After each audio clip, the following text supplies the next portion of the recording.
Welcome into Inside the Archives. I'm your host, Marty Rosenbaum, XRT's digital content producer and all things social media. Fleetwood Mac certainly isn't the poster child of feuding musicians, but they've grabbed the mantle at this moment with their lineup changes. Lindsey Buckingham was fired from the band and replaced with Mike Campbell and Neil Finn. The changes reignited decades-old drama, with Buckingham and former bandmates Stevie Nicks and Mick Fleetwood taking shots at each other in the media. Naturally, fans have had mixed reaction, and as we've seen on XRT's social media pages, taking sides of each artist, blaming the other side, and shrugging their shoulders exclaiming, "Who the hell cares? Get over yourself." But musicians have been feuding for ages now. You can even go back and trace rivalries between classical musicians like Mozart and Salieri. Saw that movie. Well, there's a little insight into who we have on here, but you have Mozart and Salieri, Brahms and Tchaikovsky, many more. Feuds can range from the petty, the strange, to the downright nasty, and they bubble up over time as a culmination of a myriad of factors that contribute to it. But for all the animosity that comes from feuding, it's not the be-all, end-all for musicians. In fact, I think it can be a net positive. And joining me to discuss this is XRT's Marty Lennartz, where we're going to talk about rock and roll feuds through the ages and some that are continuing on to this day. So, Marty, before we begin, what's your take on feuding in music? I think it's a bad thing. I don't see anything positive coming out of a feud because most times the feuds are inter-band feuds, which means they're just not making music, or it lends to the band breaking up, and nothing good comes from it, I don't think. Well, I'm going to take the counter opinion and think that it's fantastic for music. It's fantastic for music. Maybe not fantastic. I'll take that they back. hate each other. It's not good for their interpersonal relations, but in order to help the band monetarily, I think it's great. And I have some numbers to back this up. Oh my gosh. Number crunching here. Because I would look at it that the feuds usually don't become as pronounced. The feuds don't actually happen until the band has already had their success. Right. It's come afterwards. It comes afterwards, and I don't know what good comes from that. Well, I have some numbers for you. Okay. So we're going to go to the hip-hop world where feuding is pretty commonplace. You think? There's noted instances where album sales have jumped exponentially following a feud. A 2002 New York Times article I found reported that a feud between Nas and Jay-Z led to sales of Nas's latest album, Stillmatic, to jump more than 1.6 million copies at the time. The main argument this article is making is that feuds generate publicity with little or no expense involved.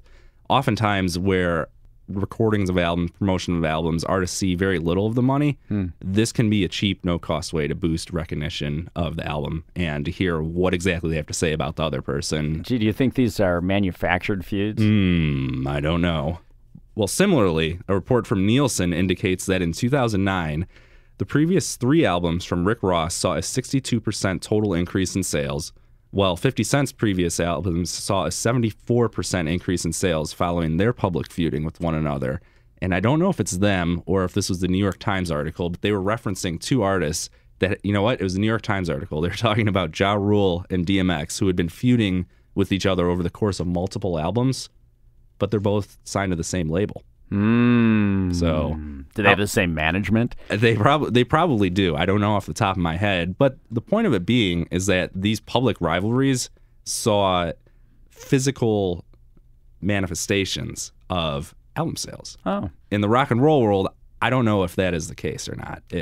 Because like we said before, oftentimes these stories come out after the fact, where you hear about band members that absolutely hated each other, didn't like the creative input that they were giving, and you don't hear about this until the album is already out, it's already recorded, the tour is already taking place. This is more so after the fact. But according to Nielsen, in 2017, this was the first year where rock and roll was not the most consumed genre. It's been topped by hip-hop in terms of album sales, streams, and whatever other metrics they're using for music consumption. Well, I think what we have to define here in terms of feuds, all the hip-hop feuds that you're talking about, those are artist versus artist who are not in the same group. It's not like, members of Wu-Tang Clan are fighting with each other. Right. It's the main artist. Whereas in the rock world, it seems like most feuds, most of them are inter-band feuds where the members of the band just don't get along. Right. And oftentimes they're related. they're brothers. Now, we have examples of rock feuds that we're going to get to in just a little bit, and perusing over the list, that's exactly right. It's mostly interband feuds or sibling feuds. There's very few feuds that have gone from one band to another. I think a lot of those feuding that are between bands is mostly between fan bases. Right. If you're going to argue that the Rolling Stones are better than the Beatles, the Stones and the Beatles may love each other, but their fans could not be more polarized when it comes to that. Why do you think that's the case in rock and roll, where you have interband feuds as opposed to feuding between artists? Oh, because it's bands. And a band is like a family. And in many cases, band members have been friends since they were kids. And it's really hard to maintain those relationships over a long, long period of time, especially when money becomes involved and creative tension becomes involved. A band like U2, who, I don't know, they seem to get along pretty well. It's the same members for 30-some years. That's almost unprecedented, that the same four people who grew up together going to high school and met and formed this band can continue to do that. For some reason, they get along very well. Other bands have a more difficult time doing that. But then again, as you said before, sibling rivalry certainly comes into it. And don't get between two brothers or two sisters. That's a tough one. Yeah, and that's pretty clear in some of these cases. Davies brothers, Gallagher brothers. Right. But like Fleetwood Mac. Now, Fleetwood Mac is, we'll say the model for the rock feud that we're talking about right now because it's current. That band has had an amazing history over 50 years, many different members in and out. There have been something like 18 members of that band. And this isn't the first time that Lindsey Buckingham has left the band for one reason or another. He was gone for 12 years from the 80s into the 90s, replaced by Billy Burnett, who I just saw is upset himself that he was not asked to come back and replace Lindsey Buckingham because he did it in those tours in the 80s and 90s. Right. The first reason they gave for this Fleetwood Mac was that Lindsey Buckingham was not available to tour, and they want to tour. They want to go out on the road and play their songs, and that's the first reason they gave, which sounds like an official, okay, he just wasn't available kind of thing, but I guess it goes a little deeper than that. Yeah, the story gets weirder and weirder because the very first public comments that they gave about it, outside of being excited to have Mike Campbell and Neil Finn be a part of it, was in a Rolling Stone interview. Stevie Nicks said, "We were supposed to go into rehearsal in June, and he wanted to put it off until November 2019. That's a long time. I just did 70 shows on a solo tour. As soon as I finished one thing, I dive back into another. Why would we stop? We don't want to stop playing music. We don't have anything else to do. This is what we do." So on the surface, sounds like a simple scheduling conflict, that there weren't any personalities or egos that may have gotten involved and conflicted. However, when Meet Fleetwood was asked about it, he said, "Words like fired are ugly references as far as I'm concerned. Not to hedge around, but we arrived at the impasse of hitting a brick wall. This was not a happy situation for us in terms of the logistics of a functioning band. To that purpose, we made a decision that we could not go on with him. Majority rules in terms of what we need to do as a band and go forward." Stevie Nicks added from there, "We were never able to do that since 1975 because certain people in the band weren't interested in doing that. Now we're able to open the set with a raucous version of 1969's Rattlesnake Shake or something. I'd also like to do 1970s Station Man, which has always been one of my favorites. We were definitely doing 1970s Oh Well." And that is referencing the set list, where it seems to imply that Buckingham only wanted to play music from the Fleetwood Mac era that he was involved in. Right, which you can make an argument that that's the only reason they're playing arenas is because of those songs from the two records in the 70s that he was a part of. And I don't know. I don't know how many people at this point really are interested in hearing Station Man. Right. I mean, it's great music that Fleetwood Mac created before Stevie Nicks and Lindsey Buckingham joined the band, but it didn't have that mass appeal that it did after he heard Rumors. Now, Buckingham did respond to... He didn't respond. He gave his side of the story during a campaign fundraiser for a California politician. He told the crowd, "For me personally, probably some of you know that for the last 3 months, I have sadly taken leave of my band of 43 years, Fleetwood Mac. This was not something that was really my doing or of my choice. I think what you would say is that there were factions within the band that had lost their perspective. What that did was to harm, and this is the only thing I'm really sad about. The rest of it becomes an opportunity. It harmed the 43-year legacy that we had worked so hard to build, and that legacy was really about rising above difficulties in order to fulfill one's higher truth and one's higher destiny." And those difficulties were when he left the band the other time, so it's not really 43 years. Some people have questioned that. But if you've seen Fleetwood Mac perform, Lindsey Buckingham at this point has been the focus of the entire show. He runs the whole thing.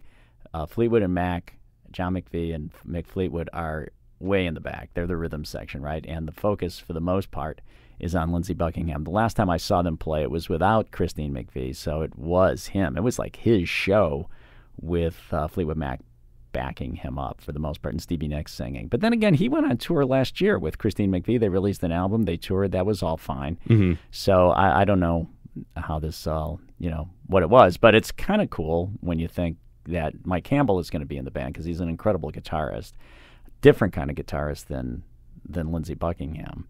Lindsey Buckingham is a virtuoso, incredible finger-picking guitarist. Mike Campbell is, he's a pretty good rock guitarist. So I think it's going to change the way the band approaches those songs. So maybe they can do those older songs. Yeah, well, and having performed with the Heartbreakers, alongside Tom Petty after Tom Petty's passing, it's great to see that he'll have that same opportunity to showcase his talents in front of a massive amount of people. Instead of being relegated to performing, the Heartbreakers performed Tom Petty with a different frontman. I just don't think that has the same appeal as going alongside Fleetwood Mac, where people who knew of him, knew of his work with Tom Petty and the Heartbreakers, but never been exposed to it, are now going to be exposed to it. I would have liked to have heard Mike Campbell and Lindsey Buckingham in the same group together. Yeah. Because one of the things that I liked the most about seeing Tom Petty and the Heartbreakers were the guitar duels that Tom and Mike Campbell would have. I mean, they would just go off and play competing leads, basically. It was kind of fun. So I think that would have been fun to see and experience that with Lindsey Buckingham. But, whatever. So I don't even know if that's a feud with Fleetwood Mac, really. It's kind of like... No one really knows what's going on. Everyone's seemingly saying different things, that it sounds like it's revolving around scheduling conflicts. Yeah. But now people are, like Mick Fleetwood's talking about personality. Same with Stevie Nicks, and now Lindsey Buckingham's saying it's going to ruin the legacy that they've built. So it's a whole mishmash of arguments that are taking place. But what I'm really interested to see is how this tour plays out for Fleetwood Mac, how their ticket sales are going to go. They have two shows here in Chicago, one show here in Chicago, I can't remember. Arena shows, right, at United Center? At United Center, to see how this will play out in comparisons to past tours or the last time that they toured as a full band, if it's going to generate as much revenue, if the attendance is still going to be up, or if it really doesn't matter, which circles back to my main point that feuding is good monetarily for artists. Could be. So this is a great case point that we have right in front of us. Could be. Also, will be interesting to hear Neil Finn as essentially the lead singer of the band, the lead male singer of the band. He has a great voice. We know him from Crowded House, but how different will Monday Morning sound? Right. So who knows? That'll be interesting. Well, so let's dig into some of the historical feuds in rock and roll history. And you found a great article that really summarizes the major ones. Yes, it gave us a thumbnail sketch of some of those, and I really put my mind to it and came up with a couple others that weren't even mentioned in that of more modern bands, kind of like the Ramones. Which we'll get to in a little bit. Also Veruca Salt, which is a big one here in Chicago. That was a pretty big rivalry where Louise Post and Nina Gordon didn't speak to each other for a long time, over 20 years, breaking that band up prematurely and then reforming a few years ago. Right. So that was a big feud. Those are actual feuds where they just go their separate ways. And in the Ramones, Johnny and Joey Ramone didn't speak to each other in the band for well over 20 years. Even though they continued to tour, continued to record, they did not speak to each other for over 20 years. So they would go about their business. Just go about their business. When they were in time in studio or on stage, they'd be cordial with one another. Once that was over, they went their separate ways. And in both of those bands, it was not so much creative differences, but it was personal differences that had to do with a girlfriend or a boyfriend, where Johnny Ramone kind of stole Joey Ramone's girlfriend, and that set the stage for them not speaking for over 20 years. And in Veruca Salt, it was maybe sort of the same kind of thing that split them up. Right. At the height of their popularity. Right. Yeah, and I remember they reformed 2015, 2016. We did a Live from Studio X show with them. Yes, we did, and they were friendly again. And it's at some point they started talking to each other because they were both mothers. They were both moms in marriages, and they bonded on that, on child rearing. Mm-hmm. And they said, well, we should probably just maybe try to do this again. Yeah. As so many years had passed. Yeah.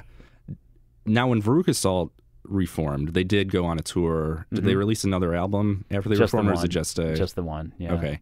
Did they gain as much notoriety as they had in the 20 years prior to them breaking up, or was they broke up at the height of their popularity and them reforming too much time had passed before people could really get who they were, get what their whole story is about, and it only served a niche fan base? Well, they certainly probably didn't gain any new fans. That's a hard thing to do, to come back after 20 years and do that. But it was more than a nostalgia thing. I mean, it was a really good, solid record, and they performed it well. I saw them perform not only at the Studio X, but at other shows, and they rocked it up. They had a great time. They put the whole band, the original band, back together, which had that original band wasn't. I don't think that was the band for the second album anyway. So they put the whole thing together, and I guess it was maybe nostalgia involved, and certainly was fun for them and fun for their fans. Yeah. And did you get the sense that this was a one-off thing for them, that they could close the book on this stage of their career, or was it reopening it to potentially new material? Well, that was all new material for that record, but I really don't know what happened in the aftermath of that. I don't know. Mm-hmm. Yeah.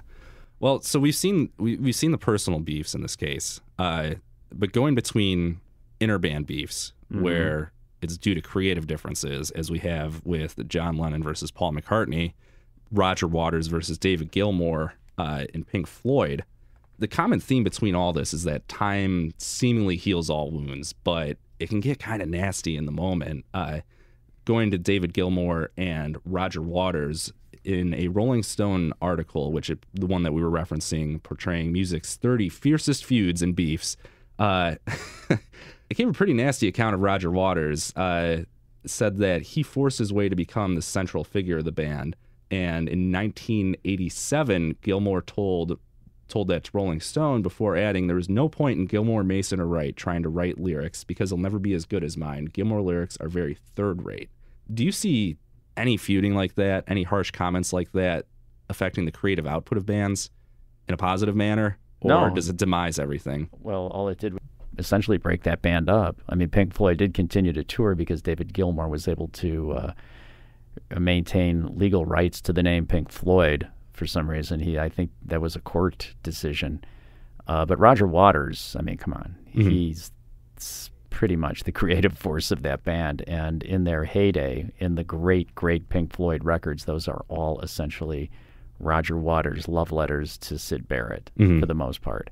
David Gilmour played great guitar, but he wasn't even an original member of that band. He came on later. Right. Roger Waters was is the founding member of that band, and also the guy who kept that band going, really. I mean, he wrote The Wall, essentially. That's all his. Wish You Were Here is pretty much all his. And we'll never see that again because they're never going to work together. The Pink Floyd albums that came in the 80s, while they were still, quality records, they paled in comparison to what Pink Floyd did in the 70s when Roger Waters was there. Roger Waters' solo records have always paled in comparison too. I mean, these are people who should be playing. If they're going to make music, it certainly worked better when they played it all together. But, that will never happen again. They'll probably never tour again. They'll never do a show together, I would not think. If they did, they would make scads of money. But David Gilmour has no interest in doing this. He pretty much has been quoted as saying that what they did, they did. He doesn't need the money. He's already made enough money. He doesn't need to go out on the road and, go through any kind of uncomfortable situations or intolerable situations with Roger Waters. They're just not going to do that. Yeah. Well, and all of them can tour just based off of their name, whether or not they have new material that has come out. Yeah. I mean, as we've seen, Roger Waters, David Gilmour both recently had massive arena shows, and I think, David Gilmour may have played an intimate set, but it was at the Auditorium Theater, which still holds thousands of people. Right, but that's about that's about his ceiling. You know. Well, the most recent thing that they tried to do together as a band was in 2014 with The Endless River, where Gilmour and Mason dusted off some old demos that they had in anticipation of the new Pink Floyd album, but Roger Waters declined to participate in the project. So I think that shows us that even though they may have been cordial with one another, having appeared at the Live 8 charity event. That was pretty great when they did that. I mean, when they played, okay, you were talking about how the feuds actually help record sales. And in the hip-hop world, that is true. And those could be manufactured feuds, who knows. But when Pink Floyd played at Live 8, and they only played, 3 or 4 songs. Yeah, it was a short set. The Pink Floyd catalog skyrocketed through the moon. Dark Side. And other sides as well. They sold their catalog just had an incredible spike in sales based on those, and of course everybody started thinking wow, if they toured, how much revenue would this make? How big would these shows be? How much could they charge for tickets? A lot. They probably could. Yeah. But like I said, Gilmour has no interest in it. So. Yeah. Well, and I think this brings us back to that's an interesting comparison with what we were talking about Veruca Salt earlier, who maybe been a more mainstay Chicago band, where these singular instances where the band can come together will have short-term effects afterwards, but in the long run, maybe it's not beneficial for the band. If they can come together temporarily, they're going to make a boatload of money off the reunion, off of new fans that are getting into their older material and just are aware of the significance of the moment. Yeah. That could have immediate ramifications, but for the long-term health of the band, maybe it's better to have that happen. Yeah, maybe. I think in Veruca Salt's case, it was just they felt that they never really attained their potential. That they cut it off short, and they just thought at this point in their lives, which they have lives going on that aren't in music really, that they could do this and have fun doing it, and they did. So that's kind of a cool thing. But I don't know. Some of these feuds are just they're classic rock feuds, like the Who, for example. The feud in the Who between Pete Townsend and Roger Daltrey, that's been going on since the 70s, and a lot of times it's just in interviews where they say things back and forth. But they played a benefit show. It was one of Townsend's benefit shows for Maryville at House of Blues, and it was the Who. It was the band The Who. It was the only time they did that. And Entwistle was still alive. Daltrey was in the band. And it was intimate because you were at a House of Blues. And people in the audience kept yelling out for requests. And there was a guy who was standing near the front who was requesting some song. And Townsend just said, "No, we don't play requests," And then Daltrey's standing next to him. And he's apologizing to the guy. In the middle of the show. In the middle of the show, he's sort of apologizing. And then, I forget which song it was. And then he sings a few words of the song into the microphone without the rest of the band playing. He just does that. And Townsend says, "Oh, you're such a freak, such a blanking people pleaser." Yeah. And you could see that, oh my God, the way he said it, "You're such a people pleaser," that probably is something that has been with that band forever. Yeah. Forever, going all the way back. That Daltrey just wanted to play to the audience. Right. And Townsend wanted to do his own thing. I mean, it was weird. It's odd to see that play out. It was a cool stage. Thing to see. Yeah. Yeah. I mean, it wasn't quite the Gallagher brothers on stage. Well, there's a great story, which you can find on YouTube right now, of their MTV Unplugged set when Oasis was together. I think it was in the late 90s. I don't remember the exact date. Yeah. But Oasis was going to go on MTV's Unplugged, and they had 3 days of rehearsals leading up to the show. And producers of Unplugged had no idea whether or not Liam Gallagher was actually going to show up, because in every day leading up to rehearsal, he would sing less and less and less. And he kept pointing to his throat saying, "Oh, I have a sore throat. I need to save my voice."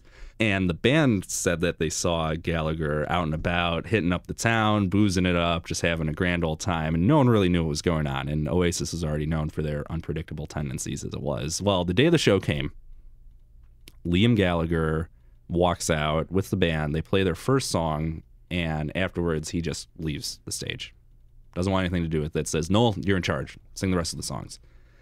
Noel Gallagher steps up to the plate, starts singing the songs. He said that he sounded great. He was happy. He thought he killed the moment. But the cameras found Liam Gallagher in one of the skyboxes of the venue, bottles of champagne, beer, boozing it up. And when he finally realizes the camera spotted him, he just launches into heckling Noel. Right. He heckled his brother. Gives him the finger, starts calling him all these different names, which I can't really say right now. He was not unplugged. No, he was not unplugged.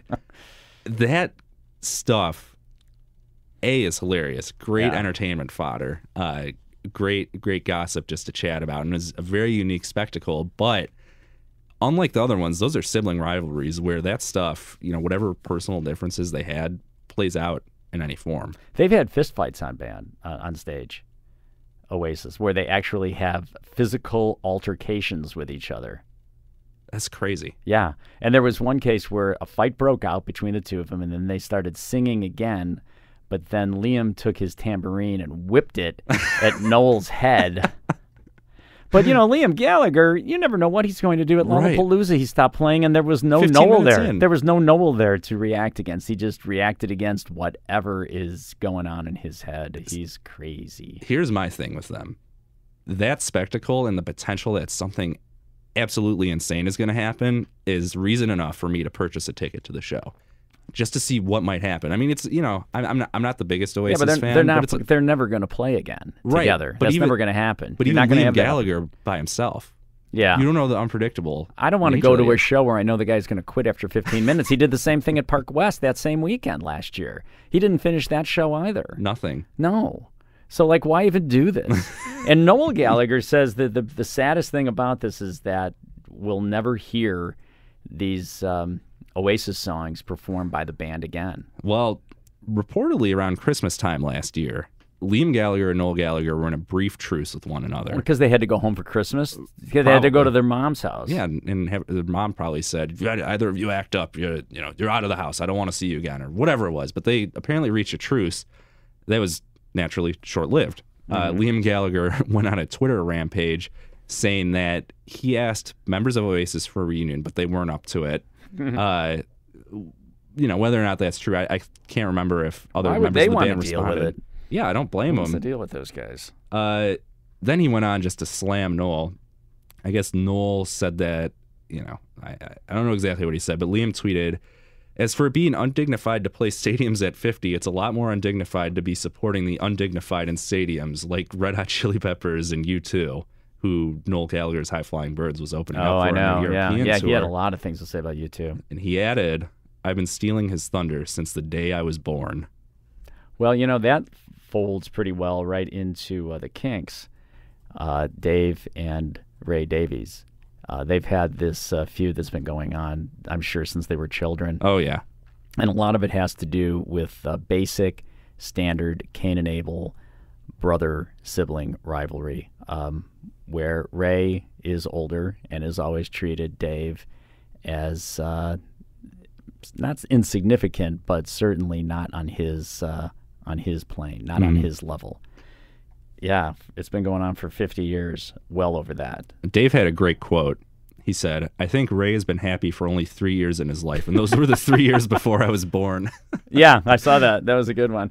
And he said, "You've heard of vampires? Well, Ray sucks me dry of ideas, emotions, and creativity. He's a control freak. We're like a sad old couple, only we can't get divorced." When Dave had his 50th birthday party, which was a while ago, Ray showed up at the party and flung the cake to the ground and stomped on it. He said, "Ray wants me to have things, but he can't stand to see me have them." Another set of brothers who don't speak are the Knopflers. Did they perform together at the Rock and Roll Hall of Fame a couple weeks ago? I'm not sure. Let me look that up real quick. They don't speak, evidently.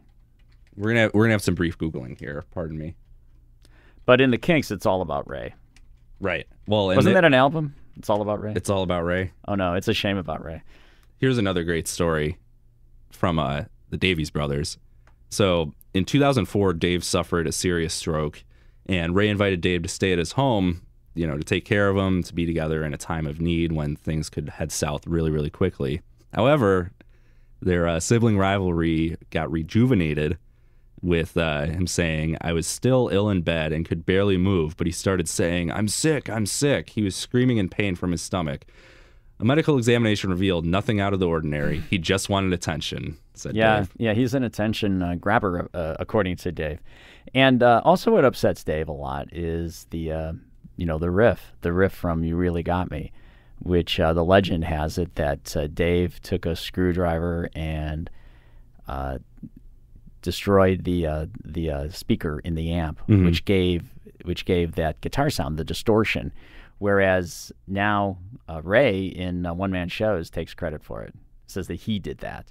Although some people say it was Jimmy Page playing it anyway, so who knows? So who knows? But that upsets Dave a lot because it's one of the great things that he did, and Ray tries to take the spotlight away from him. Doesn't want to give him credit for anything. Right, and I think if you ask most people to name a King song, that'll be the one that they name. It's kind of the one yeah, that's the one. That's the big one. So I wonder.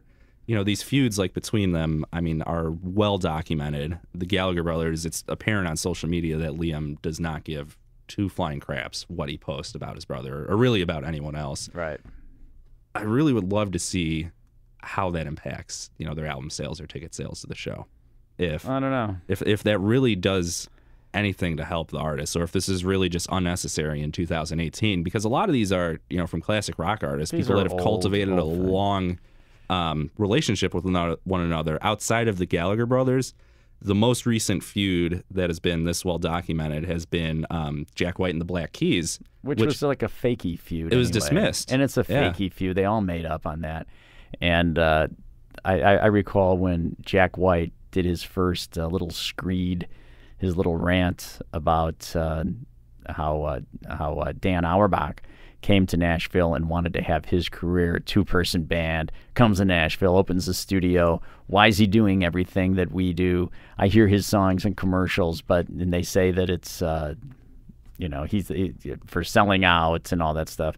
And even his kids were going to the same school as Jack's, and Jack was upset about that because now I'm going to have to sit next to him for 12 years at parent-teacher meetings and stuff like that, which I think would be an amazing parent-teacher meeting to see Jack White at That'd be great. A parent-teacher meeting along with Dan Auerbach. And I remember Dan at the time saying, I don't even know what he's talking about. I don't even know him. I don't know him. Yeah. Why would this happen? Well, and Patrick Carney made up a rumor that he saw Jack White in Manhattan in a Manhattan bar and they fought one another. Right. And basically, Patrick Carney likes to stir up trouble on Twitter as is. He basically reneged on that and said, nah, this never really happened. We're all good. I like Jack as a musician. So right, they all apologized, and then that was over, and you've never heard another word about it again until we just brought it up. Right. So it won't be talked about until Rock Feuds Part 2 podcast. Rock Feuds Part 2. That'd be a great... There are a lot of feuds in metal. There are. Yeah. Yeah. There's one. There was that one... Norwegian band where one of the members killed a member in the band. What band was that? Do you know? I don't know. I remember reading about that. It was gruesome. That's taking it too far. Right. And the same thing with hip hop. Those if there's a real feud, that can end up in murder, as it did with Tupac and Biggie. Right? Well, that New York Times article I was referencing earlier, one of the label heads brought up that point to people that are on their label that are feuding with one another. He said, remember, it's great from album sales, but you can't take back someone's death. Actually, death is really good for album sales. Yeah, death is the best thing for album sales. If you can die, your sales spike for sure. It just goes through the ceiling. Yeah, well, that's a little too grim. We won't go down there. But it's true. It's true. Well, so going back to Dire Straits, I have an answer to your question. Okay. So both of the Knopfler brothers were inducted into the Rock and Roll Hall of Fame as part of Dire Straits. However, David was not at the induction ceremony. No, he wasn't. And the reason he gave is that the Rock Hall was reneging on its promise to pay his full travel bills. And the drummer, Pick Withers, also wasn't there, but he hasn't delivered a public comment on it. So it's all about just getting a ticket. Pretty much, and getting his also expenses the fact paid that he for. hasn't spoken to his brother in 25 years. I was going to say, I think if you're part of Dire Straits, you could probably afford to get your own travel accommodations. They must be really upset, though, the Dire Straits guys, because Knopfler went off. He's recorded more solo records than there were Dire Straits albums. Yeah. He's had quite a solo career. Yeah. They're probably upset about that. There's a great Onion article. It's one of my favorites headlines that they've ever written. That I think it said the the Fed recommends putting away 25% of your savings in hopes of a Dire Straits reunion one day. Those are big feuds, though, when someone leaves the band and goes off on their own. Mm-hmm. I mean, look at the Supremes. When Diana Ross became Diana Ross right. and the Supremes, right? Right. That's a big deal.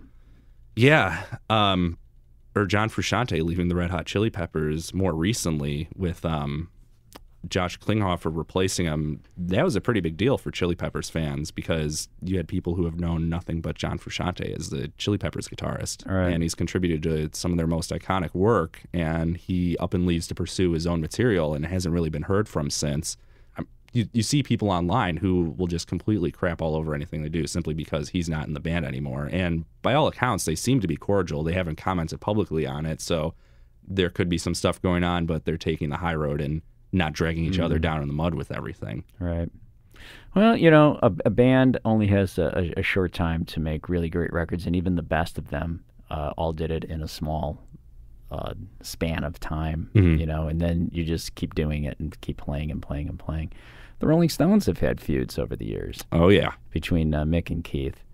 I don't think that Mick was very happy about Keith's book Life, where he described the size of his member, called it a Tony Dodger.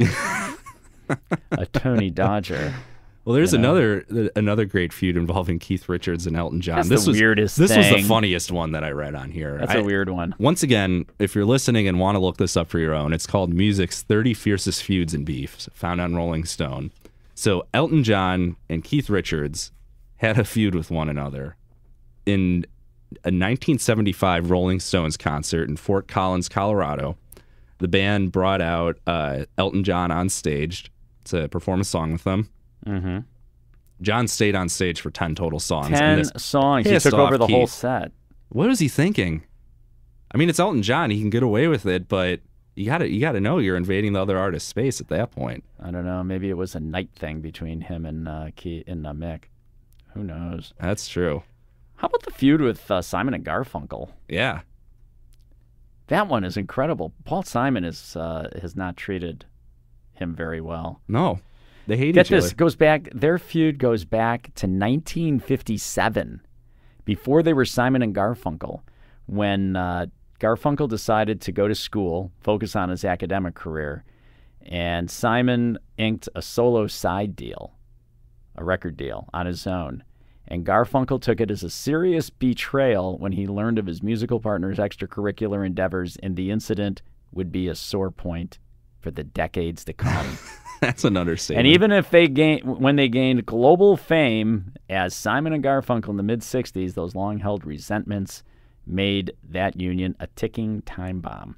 And when Garfunkel started acting, he was cast in the movie Catch-22, directed by Mike Nichols, and Paul Simon was cast in that film as well. They were cast in it together.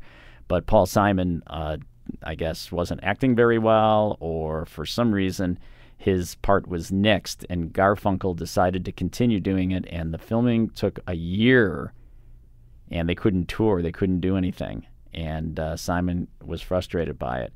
And when he came back, it didn't really repair their relations, and then there was a problem over songs on Bridge Over Troubled Water.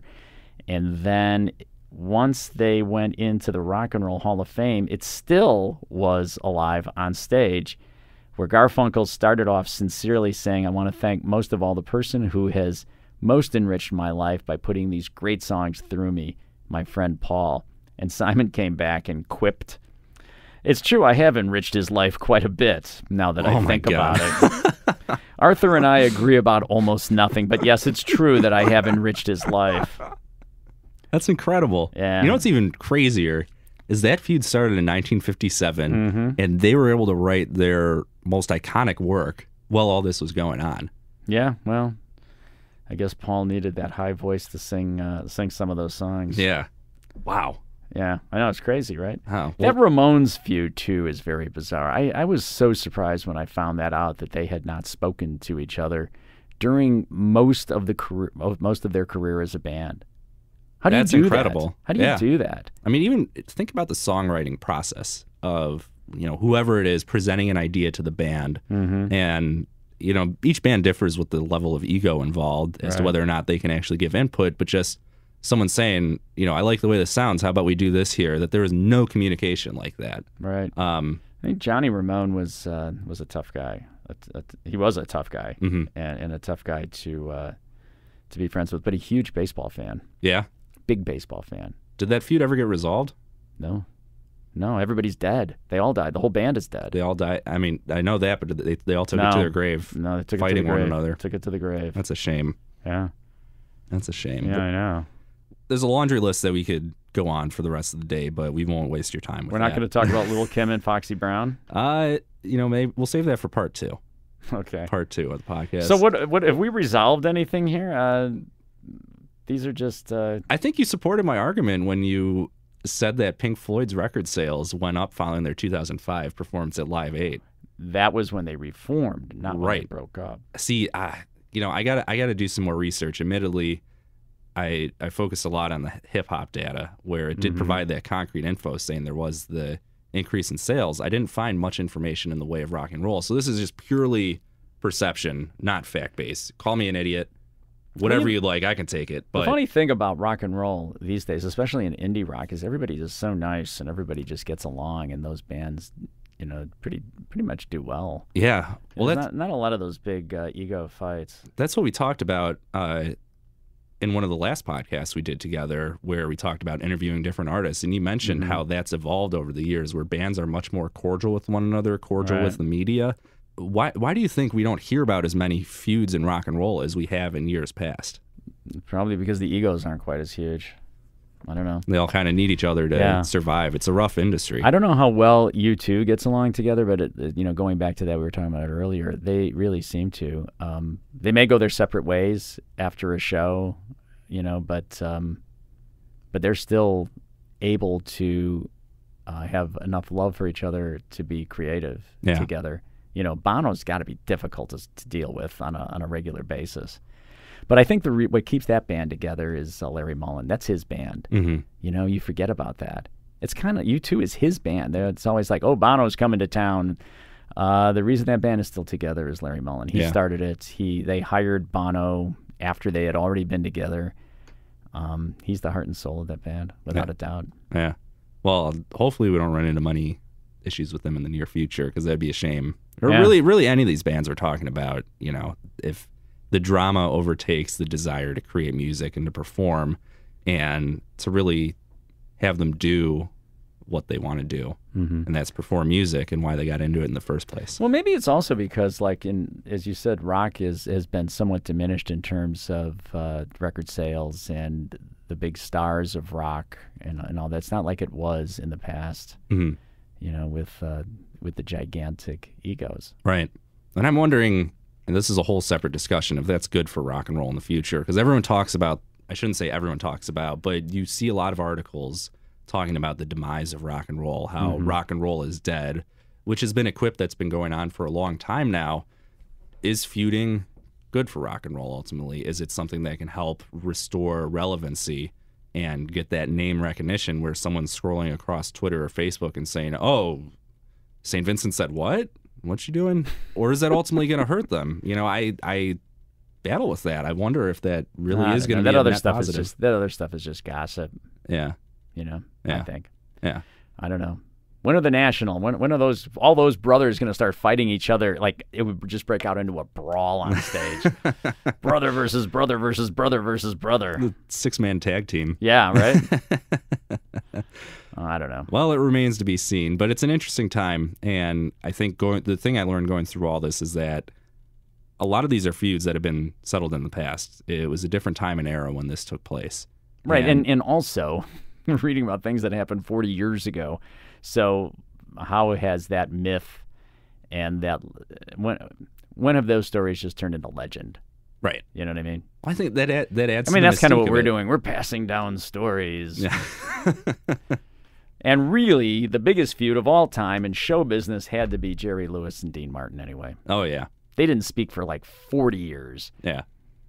Well, we'll settle it at that one then. Nothing is going to top that. Nothing tops Martin and Lewis. No Ja Rule, no DMX. Nope.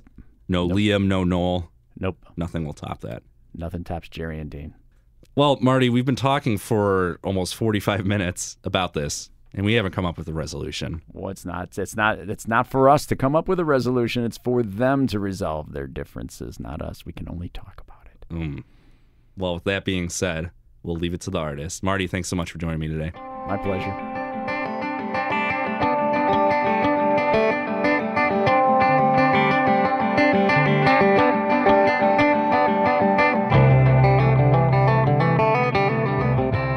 Once again, big thanks to Marty Lennartz for joining us on that riveting conversation about rock and roll feuds. And as he so wonderfully put it to end, the resolution is truly up to the artist. So, the latest music news and headlines that have occurred since our last podcast, we're going to start with Neil Young announcing his return to Chicago with 2 unique shows. And they're unique because they're solo shows, and they'll occur at the Auditorium Theater on June 30th and July 1st. He recently performed a 3-concert set with Crazy Horse out in California, and all those shows were completely unrehearsed. If you go to 93xrt.com, you can find footage of the shows. Highly encourage you to do so. Phenomenal performances, and just shows the depth of musicianship that Neil Young and Crazy Horse have, because they went out there and absolutely killed it every single night. So glad to see that Neil Young will be back in Chicago, and keeping our fingers crossed that maybe one day Crazy Horse will accompany him as well. Other Neil Young news, if you are in the market for a new home, you can own Neil Young's house. His Topanga Canyon home is on the market right now for $1.8 million. So, you got that money lying around. And why not go live where Neil Young lived? He had a recording studio installed inside of his house, and it's a beautiful, beautiful home. If you go to our website, 93xrt.com, you can see some photos of it. And he wrote in his 2012 autobiography about the home, the scene in there was always stimulating, full of the colors of the canyon, with the artists and other local characters, rug dealers, and beautiful hippie girls. So, you want to own Neil Young's home? Now is your opportunity. In other news, the Arctic Monkeys are finally back after a long wait since their previous album, AM, from 2013, with their new album, Tranquility Base Hotel and Casino. Having listened to it, it's a much different feel from previous work that Arctic Monkeys have put out. I've heard it described as loungy, kind of soft rocky in comparison to what they've done before, but it's an ambitious record, and I've enjoyed it the more that I've listened to it. It's one of those records that seemingly grows on you. The more you listen, the more that you consume it, the more that you get involved with it. A lot of David Bowie influence is apparent on this record as Alex Turner seemingly transforms himself into the style of David Bowie while still retaining that classic Arctic Monkeys sound. So Tranquility Base Hotel and Casino is out right now, and we are looking forward to seeing them at Lollapalooza coming up in just a couple of months. And finally, before we wrap things up today, we have to turn to a blog post I put out earlier on this week that I think you'll find highly entertaining.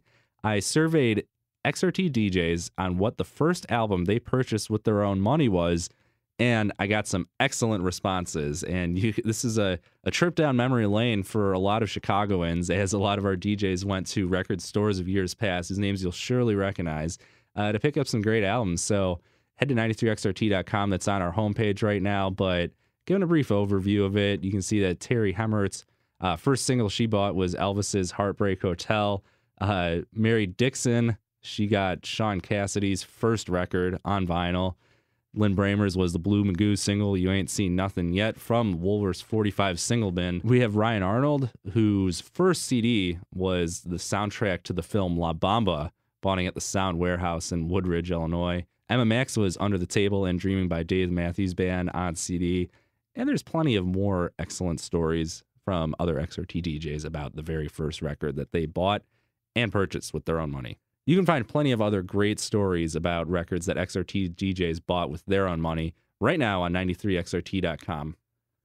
Well, that's all the time that we have for today. Thank you so much for tuning into Inside the Archives podcast, and thanks again to Marty Lennartz for joining me. If you're enjoying Inside the Archives and every other podcast on 93xrt, be sure to leave us a review, rate us, like us on whatever platform you're listening to us, subscribe to our podcast on iTunes or other podcasting services. And if you haven't done so yet, give us a follow on social media, Facebook, Twitter, and Instagram. All of our handles are at 93xrt. For 93xrt and Inside the Archives, I'm Marty Rosenbaum.